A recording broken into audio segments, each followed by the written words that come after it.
Nothing gets folks going as much as this stimulus plan. The emails have been pouring in since the details of the plan came out yesterday. True, very true. Our Fox panel here now to react to some of your thoughts. We have Lee Gallagher, who's from Fortune, Jill Schlesinger from Strategic Point Investment Advisors, and Peter Schiff is the author of Crash Proof, along with Quentin Hardy from Forbes.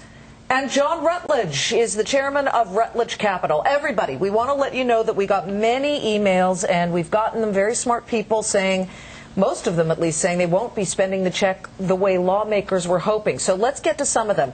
Eason in Tampa writes from Florida, saying she will use the money to pay bills, not, spend and put more into the economy. Jay in Tennessee, David.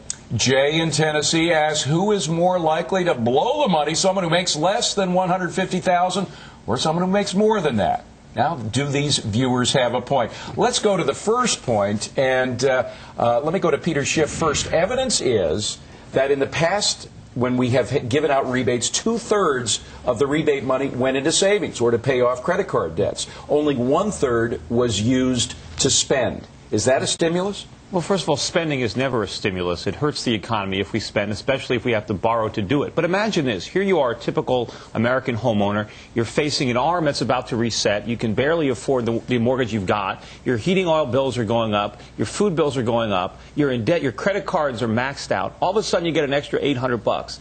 You're supposed to spend that too? Buy a new television set? I mean, how does that improve your situation? The responsible thing to do would be to take that money and pay off some of the debt you already have, not blow that money too. Lee, do you believe that basically what Eason is saying, this emailer saying, you know what, if you're smart, you're going to pay off some of the debt. You're not going to go out to, Costco or Best Buy and buy full screen. That may be true, but I think the debt is a huge problem here, and we basically treat credit cards like cash anyway. So $800 to a middle-class household, if some of that's going to go to debt, maybe they'll still make charges on the card. They probably will, because the debt is so overwhelming that it just sort of seems like a bottomless pit anyway. Quentin Hardy, I know you think it's kind of Christmas time and, after Christmas anyway, these Christmas rebates. in May, yeah. But will the folks who get these checks do what they've done in the past, that is save about 2/3, and if you just have a third left over, is that going to stimulate the economy? Well, David, first off, watch what they do, not what they say, okay? I'm going to pay off credit card debt, maybe, but $600 shows up, you might just go out and have some Chinese too, right? And secondly, who says paying off your credit card? Well, a lot. Okay, go for the duck. But who says that paying off your credit card debt isn't spending? You're buying back your debt, and that strengthens up the credit card company. They can loan more. There is an accelerator in that too. Putting the money in that way is not necessarily a bad thing. Shores up everybody's financial position. Sounds good. John Rutledge, what do you think about it? I think $600 is an iPod and a tank of gas, and that most people are going to spend it. I actually spoke yesterday with Ed Lazier, the president's chairman of the Economic Council. They were thinking that people spend about 2/3 of it, but you've got to look at the whole transaction. Every dollar that we give people in writing a check, we borrow by increasing the amount of Treasury bills sold. So the borrowing there, if they didn't spend any of it, would be exactly offset by the credit card pay downs. It wouldn't affect the net debt position at all. I'm a skeptic about stimulating the economy by boosting spending. I think the problem we've got is really in the asset markets, especially the mortgage market, and that's where we should be focusing on. Well, we will, but Jill, the point is that you look at it very simply. The government takes money, and then it gives money out, and there are handling charges, because there's some bureaucrat somewhere that has to not only take the money, but then cut the checks and send them out. So isn't this a net loss? I don't think it's going to be a net loss, but I'm not sure it's going to be a net gain. And I was thinking that maybe we could have this new gift card with Uncle Sam's picture on it, which is just kind of the new way to do it. That would really be, that's what this is, a gift. It's not a rebate, it's a gift. But it's a gift of our money. It's easy to give a gift if you use somebody else's money to give it. But now we're talking about, is it going to work? And I am suspect that it's going to work. I think the best part of this, the most important part of it, is that psychologically there is a weird little blip of a boost in this kind of thing. I don't think it's going to work. The most interesting part of the whole stimulus plan is the expansion of what classifies as a jumbo mortgage. Let's move on to another I agree. email. We've got another email, David. This one suggests that lawmakers are simply out of touch on stimulus. Kevin points out that $75,000 is, quote, minimum wage in cities like New York and Quentin, San Francisco, due to the high cost of housing. He suggests, quote, politicians have been in D.C. too long and aren't aware of wide ranges of income.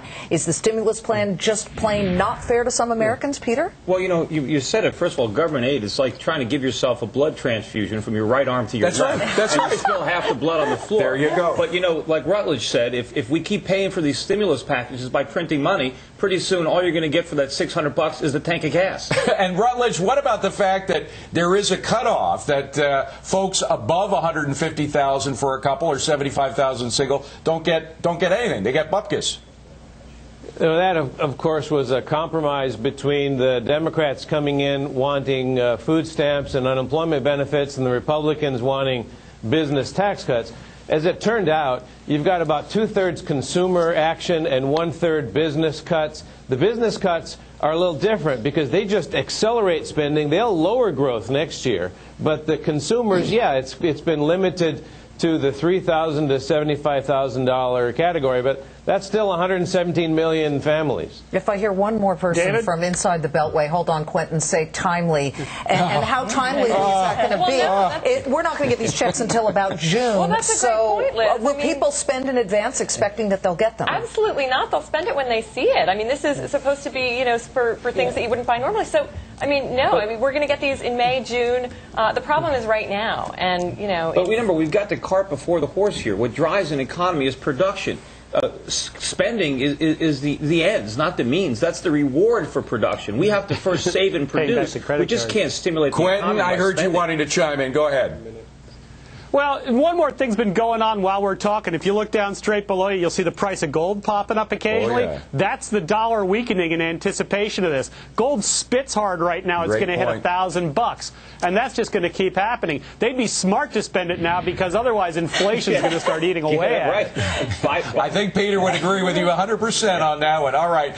By the way, folks, if you have anything to say on the stimulus, if you think it's good, bad, or somewhere in between, email us, Liz and Dave at foxbiz.com. We love bringing your questions to the folks that we have here. Because your opinions definitely matter. And as you see with the stock market going down about 133 points, everybody's wondering if that has something to do with it. In the meantime, the month's winding down for our nation's 43rd president this Monday, his final State of the Union address. So what does President Bush have to say about the stimulus plan next?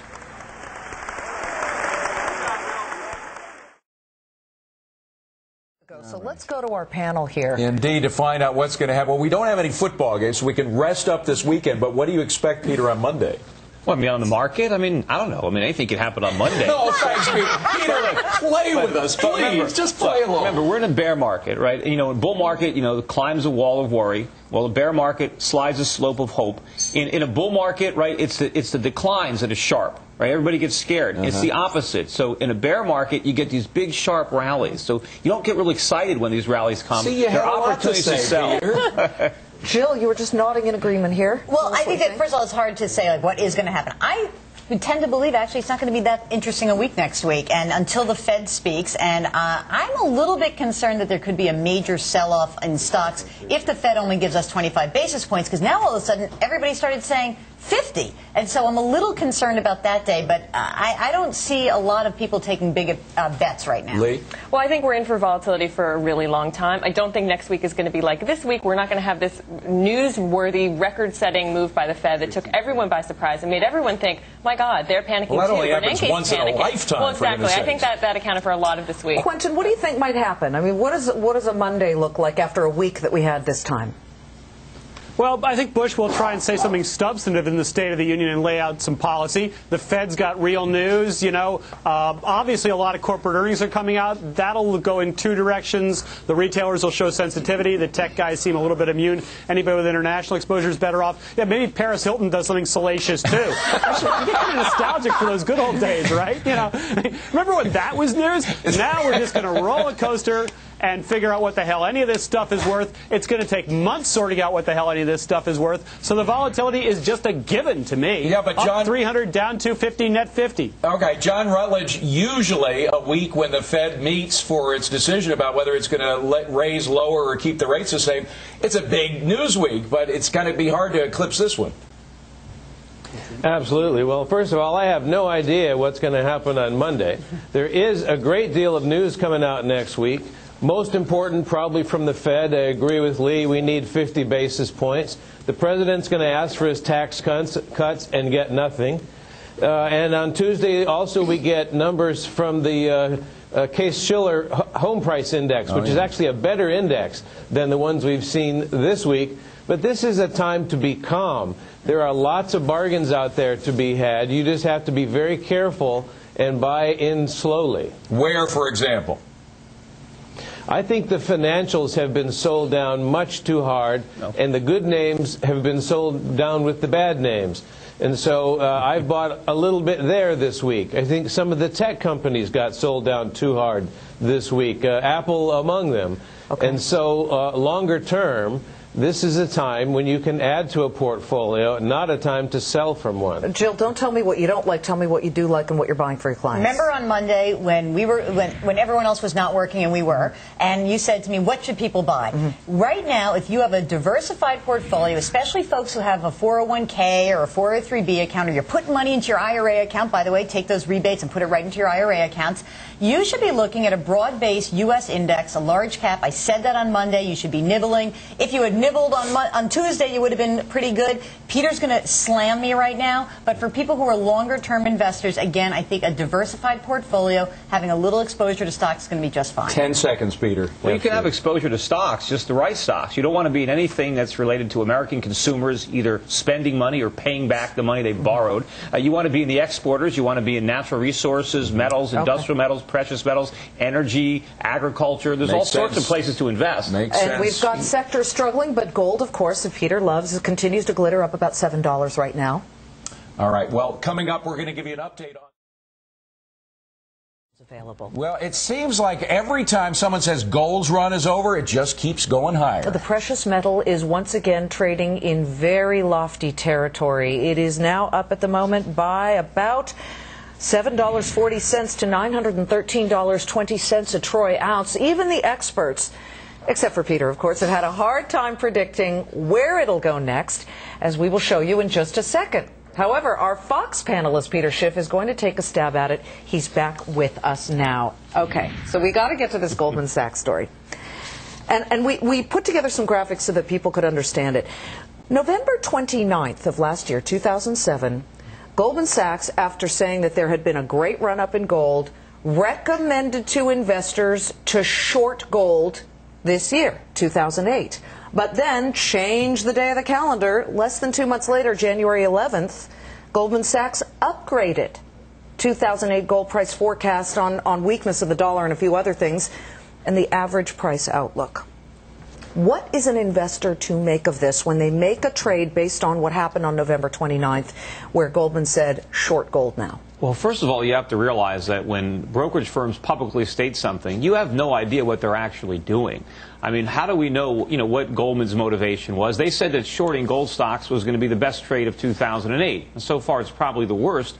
But how do you know Goldman wasn't trying to buy gold stocks and they figured they'd talk it down a little bit? I mean, and you don't buy know. it cheaper. That's right. I mean, we you always, don't know that, by the way. No, I don't know that. But you just can't listen to somebody say something and say, oh, I'm going to do that, because you have no idea. They don't necessarily have any vested interest to people who happen to hear what they're talking about. Now, the interesting thing is that Goldman is the company that was actually betting both ways on the subprime mess. Well, sure. It actually made some money betting against the subprime securities, made about $4 billion, but lost about $2 billion betting for it. So they may have been taking both sides. sides of this. Sure, but I'm sure that, you know, Goldman was talking to their clients and packaging these things and encouraging people to buy. At the same time, they were shorting them. Is that ethical? I don't know. I mean, it's a tough call. I mean, maybe they're not the same people. I mean, look, I don't know what was going on during the dot-coms. Could be the London office versus the U.S. But if I'm a Goldman investor and I'm a client, and I'm looking at these missives that come out, and I say on November 29th, oh, gee, they're saying to short gold. These guys are really smart, going to follow that. Look, I mean, less than 2 months later, had I had a longer short position, longer in duration,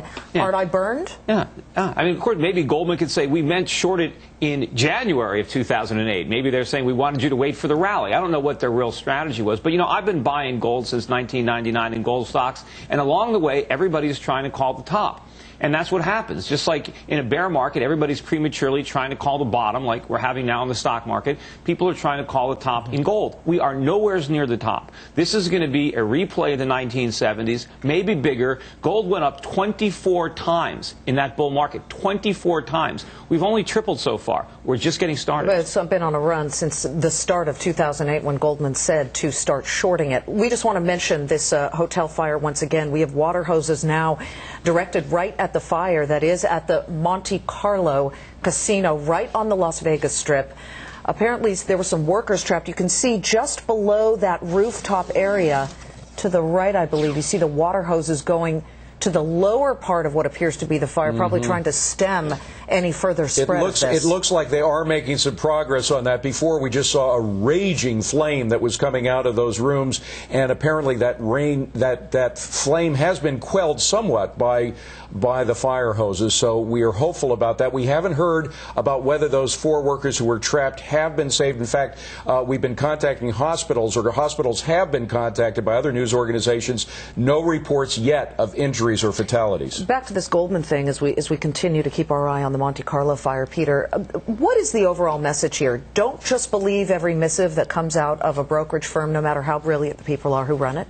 Yeah, I mean, first of all, they don't have a great track record. I mean, look at Wall Street's touting all these dot-com stocks in the 1990s, and people got burned. And then they went out and touted all these subprime mortgages. And there's a lot of other debt that they've packaged that is also going to collapse. So you got to do your own homework, especially quickly. The price of gold a year from now? Well, it's going to be a lot higher. I don't know how much higher, but it's going to be a lot higher. All right, Peter, thanks very much. We should point out that we invited Goldman Sachs to provide a representative to come on with us, but they did decline. Goldman also declined to provide us with a statement. We'll be right back with the latest on the fire in Vegas.